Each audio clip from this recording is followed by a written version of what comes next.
So what is Empyreal? In a nutshell, Empyreal is a third-person action RPG about transcendental revelation. The game begins with your arrival on an unexplored planet to join an expedition that's discovered a monolith built by a lost ancient civilization. And so you are immediately presented with these grand questions. Why is it here? Who built it? What was its original purpose? And perhaps even what power might it still contain? And as you progress through the story, you'll explore themes and ideas about humanity's place in the cosmos. Some of these themes have largely fallen out of favour in the modern world, perhaps you could even say postmodern world. Things like duty, sacrifice, a tragic view of life, a sense of civilizational impetus, the idea that humanity is on a journey through history and that there is a meaning and purpose to that. And so as you uncover what this ancient civilization managed to achieve, the question you have to consider is whether this still has relevance to the modern world. Despite all of its technological advancements, has the modern world forgotten some things that are important to humanity's story?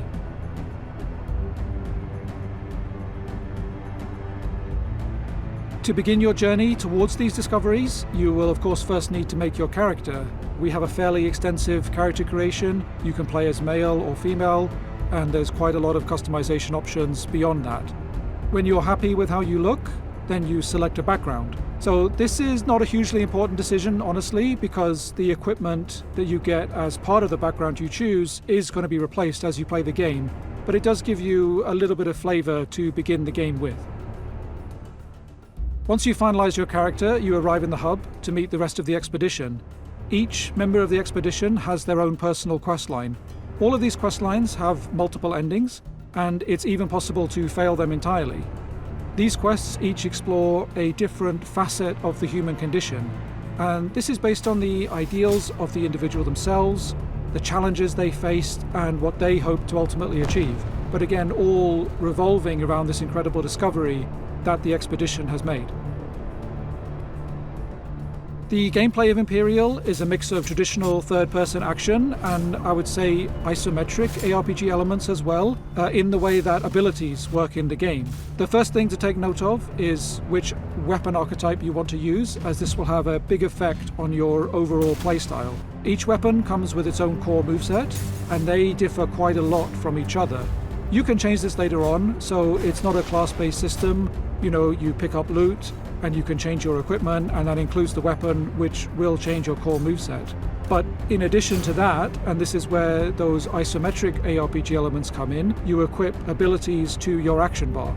But you can only have a limited number of them equipped, so you equip 4 abilities, and in addition to that, an ultimate ability, but there are many, many more in the game. Choosing what abilities you like is a big part of making your build. Other aspects of character progression and making your build is of course finding new equipment, which is the main way to increase your stats or gain new stats. So there is a strong RPG aspect to the gameplay, but there are skill-based elements as well. You can do perfectly timed attacks, deflects, parries, and even some abilities have extra effects if they are perfectly timed. One of the most important and unique features of the game is something that we call Cartograms. Cartograms are the levels that you play in the game, and you can almost think of these as a blueprint for some of the aspects that you're encountering in a level. I want to highlight that we don't do procedural level design. We do the level design by hand because we wanted to create all sorts of interesting details, shortcuts, hidden nooks and crannies, and things like that. But what enemies you face, what loot you can find, how many lives you get, what element you'll need a matching resistance to, all of these things and several more are randomly generated. So while the overall level layout is fixed, there'll be many ways in which each level is different depending on the attributes of the cartogram you're using to access it. One of the key things that is decided by the cartogram is the loot table of the boss, which means you can somewhat target the items that you're going for. There's still an element of chance to this. A boss might only drop 2 out of a possible 4 items in a loot table, as an example, but it does give you some ability to direct your playtime towards the goals and rewards that you have in mind.